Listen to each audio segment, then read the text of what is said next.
రోజు రోజుకి గోల్డ్ రేట్లు పెరుగుతున్నాయి. తాకట్లో ఉన్న బంగారానికి వడ్డీలు పెరుగుతున్నాయని టెన్షన్ పడుతున్నారా? కొమ్మూరి గోల్డ్ వచ్చాక ఆ టెన్షనే పోయింది. కొమ్మూరి గోల్డ్. నమస్తే, వెల్కమ్ టు రెడ్ టీవీ. మనతో పాటు సీనియర్ జర్నలిస్ట్ డాక్టర్ దుర్గా గారు ఉన్నారు. వారిని అడిగి మరిన్ని వివరాలు తెలుసుకుందాం. మేడం, పవన్ కళ్యాణ్ చేపట్టిన సభ ఎలా ఉండబోతుంది? ఇంత ఇన్స్టాంట్గా ఈ సభను ఏర్పాటు చేయాల్సిన అవసరం ఉందంటారా? ఆ సభ తర్వాత ఎటువంటి నిర్ణయాలు తీసుకోబోతారో, ఎలా ఉండబోతుంది? మామూలుగా ఏదో చెప్తారు చూడండి, తేనె తొట్టని కదిలించద్దని.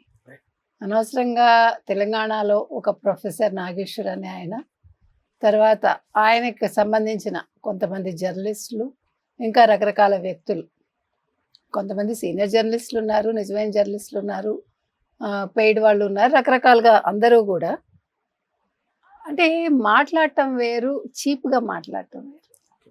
ఒక వ్యక్తిని వ్యక్తిత్వ హననం చేసే హక్కు ఎవరికి లేదు. ఇప్పుడు అక్కడ ఉండి ప్రొఫెసర్ నాగేశ్వర్ అనే వ్యక్తి వాటిని ఖండించలేదు. ఆయనకి ఎంతో గౌరవం ఇచ్చి మీ మాటలు వెనక్కి తీసుకోండి అని గౌరవప్రదంగా మాట్లాడితే వెనక్కి తీసుకుంటున్నానని చెప్తూనే మళ్ళా ఒక ఛానల్కి, అంటే ఒక యూట్యూబ్ ఛానల్ ఎవరు నాకు ఇలా మాట్లాడినందుకు నా ఛానల్కి వ్యూస్ పెరిగాయి, నాకు లక్షల్లో డబ్బులు వచ్చాయి అని నవ్వడం, ఆ తర్వాత రౌండ్ టేబుల్ సమావేశానికి హాజరయ్యి నాకు భావ ప్రకటన స్వేచ్ఛను మీరు హరిస్తున్నారు అనడం, అక్కడితో ఆగకుండా నేను మాట్లాడతాను, నేను భయపడటలేదు, నేను అరెస్టులకు భయపడినంటూ మళ్ళీ చుట్టూ ఉండే వాళ్ళు ఆంధ్ర పోలీసులు ఎలా వస్తారు, ఎందుకు వచ్చారు అని నిలదీయడం. పవన్ కళ్యాణ్ అసలు తెలంగాణలో అడుగు పెట్టకూడదు, ఎవడు ఆపే హక్కు భారతదేశంలో లేదండి. భారత రాజ్యాంగం ప్రకారం ఎవరైనా ఎక్కడైనా జీవించవచ్చు, ఒకటి. రెండోది, ఏ పార్టీ అయినా ఏ రాష్ట్రంలోనైనా పోటీ చేస్తుంది. ఇప్పుడు రాజ్యసభకి ఎక్కడి నుంచి ఎక్కడికి పోటీ చేస్తున్నారు? గతంలో పివి నరసింహారావు గారు తెలంగాణ వ్యక్తి అయి ఉండి తెలంగాణలో నిలిచి నేను ఎగ్గలేదు కదా, నంద్యాలలో పోటీ చేస్తే ఆయన మీద గౌరవంతో అప్పటి ముఖ్యమంత్రి ఎన్టీ రామారావు గారు అసలు అక్కడ పోటీ పెట్టాల తెలుగుదేశం తరఫున. అంటే మీకు ప్రాంతాల కంటే కూడా వ్యక్తులకి ప్రాధాన్యత అంతే. మనందరం తెలుగు వాళ్ళు కాకపోయినా ఇప్పుడు రాజ్యసభకి రిలయన్స్ వాళ్ళకి ఇవ్వాల, ఎవరు జగన్మోహన్ రెడ్డి. అందుకని అంటే ఏదో ఒకటి, అసలు తెలంగాణ వచ్చేసి 10 ఏళ్ళు అయిపోయి 12 ఏళ్ళు అయిపోయాక పుష్కర కాలం దాటాక ఇంకా తెలంగాణ అస్తిత్వం ఏంటండి? అంటే మీరు తెలంగాణ తెచ్చుకోలేదా? తెచ్చుకున్నారుగా హ్యాపీగా. ఇప్పుడు తెలంగాణ వచ్చినందుకు ఎవరు బాధపడటం లేదే, అందరూ సంతోషించారు. ఈవెన్ ఆంధ్ర వాళ్ళు కూడా సంతోషించారు. కానీ దాన్ని విడదీసిన విధానం తప్పన్నారు తప్ప విడదీయడం తప్పని ఎవరు అనలా. ఈ రోజు వరకు ఎవరు అంటలేదు కూడా. పవన్ కళ్యాణ్ తన పని తాను ఏదో చేసుకుని వెళ్తూ ఉంటే అనవసరంగా ప్రొఫెసర్ నాగేశ్వర్ లాంటి వ్యక్తి మాట్లాడి ఆయన తక్కువ చేసుకుని దానికోసం కొంతమందిని కూడగట్టుకుని ఆయన సానుభూతి పరులనాలో, ఆయన మీద అభిమానంతో పెట్టారనాలో, ఏం జరిగిందో మనకైతే తెలియదు. ఆయన ఒక అరగంట తన స్పీచ్లో ప్రొఫెసర్ నాగేశ్వర విషయం ప్రస్తావిస్తే అరగంట ప్రస్తావించాల్సిన పని ఏంటి అని మీరు ఇన్ని గంటలు రౌండ్ టేబుల్ సమావేశం ఎందుకు పెట్టారో మనకు అర్థం కాల. అది కూడా ఆయన వ్యక్తిగత హననం. ఆయన భార్యలు తీసుకొచ్చి ఇంట్లో ఉండే ఆడవాళ్ళ గురించి మాట్లాడేది ఒక జర్నలిజమా? ఒక జర్నలిస్ట్ అలాంటి వాళ్ళు ఏం మాట్లాడుతున్నారు మీరందరూ? జర్నలిజం అనేది వ్యక్తితోటి కాదు, మనం ఇష్యూ బేస్డ్గానే మనం మాట్లాడాలి, లేదు పోరాటం చేయాలి. ఎప్పుడైతే మీరు వ్యక్తిత్వ హననాలు మొదలు పెట్టారో అది జర్నలిజం కాదు. కాబట్టి వీటన్నింటికి సమాధానం చెప్పాల్సిన పని ఉంది ఇవాళ పవన్ కళ్యాణ్కి. ఇప్పుడు పవన్ కళ్యాణ్ అన్నాడు, నా వ్యాఖ్యలు పట్టుకుని నా మీద వ్యూస్ తెచ్చుకుంటున్నారు, లక్షలు సంపాదించుకుంటున్నారు అన్నాక ప్రొఫెసర్ నాగేశ్వర్ అహాహా నవ్వుతూ నాకు లక్షలు వచ్చాయి, నా వ్యూస్ పెరిగాయి, సబ్స్క్రిప్షన్స్ పెరిగింది అన్నారంటే అంటే అబద్ధాలు మాట్లాడి డబ్బులు సంపాదించుకుని అది గొప్పతనమా? ఇప్పుడు ఒక మంచి పని లేదు, ఒక మంచి మాటతోటి మనకి వ్యూవర్షిప్ వచ్చింది అనుకోండి, అది 10 రూపాయలు వచ్చినా కూడా దానికి విలువ ఉంటుంది. అంతేగాని నేను బూతులు మాట్లాడతానో, లేదు నేను అవాకులు చవాకులు మాట్లాడతాను, అబద్ధాలు చెప్తాను, దాని మీద నాకు ఇంత సంపాదన వచ్చింది అంటే అది ఆ వ్యక్తికి విలువ ఉంటుందా, సంపాదనకి విలువ ఉంటుందా? అది వాళ్ళే తెలుసుకోవాలి. ఇవాళ మీరు రావద్దు అంటే ఎందుకు రారు? ఇప్పుడు కేసీఆర్ నేను ఆంధ్రప్రదేశ్లో నేను అడుగు పెడతానన్నారు. ఇవాళ తోట చంద్రశేఖరరావు అనే వ్యక్తి బీఆర్ఎస్ తరఫున ఉన్నారు కదా అవును. ఆంధ్రప్రదేశ్లో. ఎవరన్నా కాదని అన్నారా? అన్నారు కూడా. రాజ్యాంగం తెలిసిన వాళ్ళు, చదువుకున్న వాళ్ళు, జ్ఞానం ఉన్న వాళ్ళు ఎవరు అన్నారు ఆ మాట. ఇవాళ ఇంతమంది ఇక్కడ వ్యాపారాలు చేసుకుంటున్నారు హైదరాబాద్కి వచ్చి, వాళ్ళందరినీ వెళ్ళిపోమంటారా మీరు? ఎవరిని వెళ్ళిపోమంటారు? ఆంధ్ర వాళ్ళని పక్కన పెడితే మిగిలిన వాళ్ళందరూ ఎవరెవరు ఉన్నారు? మార్వాడీస్ని వెళ్ళిపోమంటారా మీరు? కన్నడ వాళ్ళని వెళ్ళిపోమంటారా? తమిళియన్స్ని వెళ్ళిపోమంటారా? ఇప్పుడు ఇవాళ ఎవరైతే పవన్ కళ్యాణ్ రాకూడదన్నారో, జడ్చర్లకు సంబంధించిన వ్యక్తి, వాళ్ళ మదర్ ఎక్కడి ఆవిడ? ఆంధ్ర ఆవిడే కదా. నేను అంటున్నది అది. ఇవాళ ఇచ్చిపుచ్చుకున్నారు సంబంధాలు అటు ఇటు కూడా. ఇప్పుడు ఆంధ్రాలో ఉండే తెలంగాణ అమ్మాయిలు వెనక్కి పంపిస్తారా, లేకపోతే తెలంగాణలో ఉండే ఆంధ్ర అమ్మాయిలు వెనక్కి పంపిస్తారా? What non sense is this? ఇంత అజ్ఞానం కదా మనం మాట్లాడే మాటలు. పవన్ కళ్యాణ్ సభ తర్వాత కొన్ని నిర్ణయాలు తీసుకునే అవకాశం ఉన్నట్లే తెలుస్తుంది. ఆ నిర్ణయాలు ఏ విధంగా ఉండబోతుంది? ఇప్పటికే ఏపీలో పవన్ అంటే ఒక డిప్యూటీ సీఎం లేదంటే పొలిటికల్గా మంచి స్థాయిలో ఉన్నారు. తర్వాత ఈ సభ తర్వాత తెలంగాణలో కూడా ఖచ్చితంగా ఆ పార్టీ కావచ్చు, ఆ నాయకులు కావచ్చు, వాళ్ళ ప్రభావం ఉంటుంది. ఎన్నికల్లో పోటీ చేస్తారు. ఇక్కడ కూడా జనసేన పార్టీ ఇంకా ఎదిగేందుకు అవకాశాలు ఉన్నాయి. అందుకు సంబంధించిన నిర్ణయాలు తీసుకుంటారు అని చెప్పేసి వార్తలు.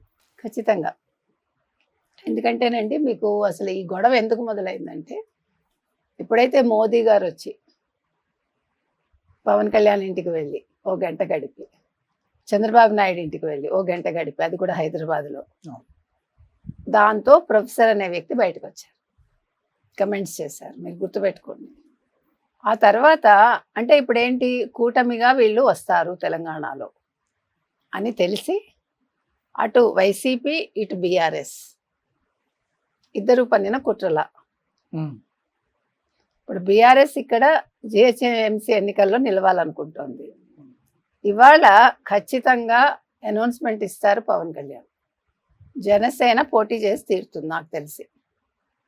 ఎందుకంటే ఆల్రెడీ మొన్న 1-2 సీట్లు వచ్చాయి వాళ్ళకి, లోకల్ బాడీ కదా. సో అందుకని ఇవాళ జిహెచ్ఎంసీ ఎన్నికల్లో జనసేన నిల్చుంటే జనసేనకు మద్దతుగా బీజేపీ, తెలుగుదేశం ఖచ్చితంగా ఉంటాయి. ఇంకోటి ఏంటంటే మీకు ఇక్కడ సెటిలర్స్ ఉన్నారు. మన సెటిలర్స్ అనకూడదన్నమాట. ఇక్కడ ఉన్న ఆంధ్ర నుంచి వచ్చి ఇక్కడ తెలంగాణ వాళ్ళైనా ఆంధ్ర వాళ్ళు ఓట్లు ఎవరికి వెళ్తాయి? సినిమా ఇండస్ట్రీ ఉంది, ఎవరికి వెళ్తాయి? వ్యాపారస్తులు ఇవాళ అందరూ కూడా ఆంధ్ర వాళ్ళే. ఎవరికి వెళ్తాయి ఓట్లు?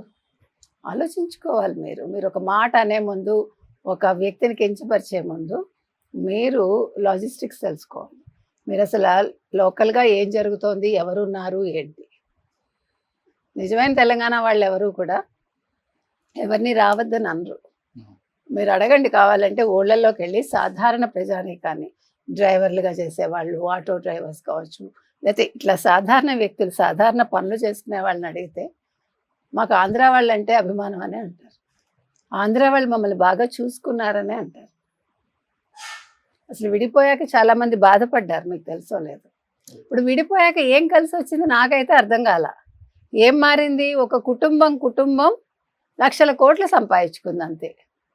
అంతకు మించి ఇంకేమైనా కొత్తగా జరిగిందా?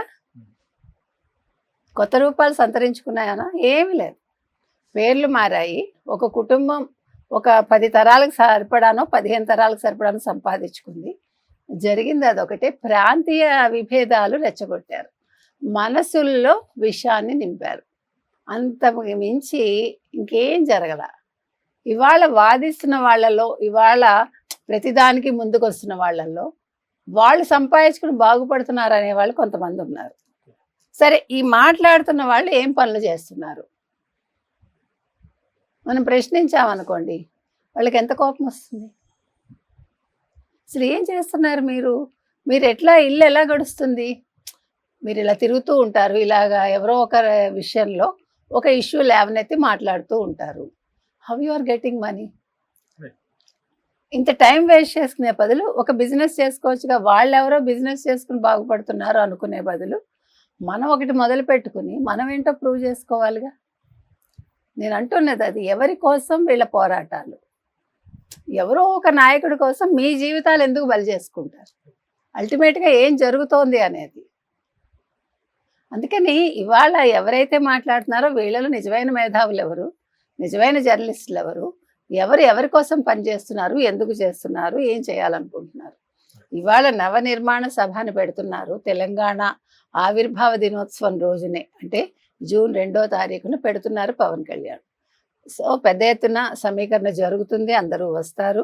ఈవెన్ తెలంగాణలో ఉండే జనసేన నాయకులు కూడా దీన్ని కోరుకుంటున్నారు. కాబట్టి ఆయన పెడుతున్నారు. ఈ పెట్టడం వల్ల ఏం జరుగుతుందంటే రేపు ఆయన దేనికి బదిలిస్తారు. అక్కడ ఏదో కబ్జా అన్నారు, దాని మీద కూడా మాట్లాడతారు ఆయన. అది కబ్జానా కాదా అనేది వివరాలు అందరి దగ్గర ఉన్నాయి అది. సో వీటి మీద మాట్లాడతారు, సమాధానం ఇవ్వాల్సిన వాళ్ళకి ఇస్తారు. జిహెచ్ఎంసీ ఎన్నికల్లో వాళ్ళ ప్లాన్ ఏంటి అనేది చెప్తారని అనుకుంటున్నాను. సో ఇంకేమేమి నిర్ణయాలు ఆయన ప్రకటిస్తారో వేచి చూద్దాం. రాబోయే రోజులు ఖచ్చితంగా పవన్ కళ్యాణ్ మార్క్ అవచ్చు, జనసేన మార్క్ అయితే ఖచ్చితంగా ఉంటుంది. ఖచ్చితంగా ఉంటుందండి. ఎందుకంటే ఇంకొక విషయం ఏంటంటే ఆంధ్రప్రదేశ్లో పవన్ కళ్యాణ్ ఎప్పుడు చెప్పారు, నేను ముఖ్యమంత్రి అవ్వాలనో ఏదో పదవులు ఆశించి రాలేదు అని. కానీ వీళ్ళు రెచ్చగొట్టారు, ఆయన వ్యక్తిగత హననం చేశారు.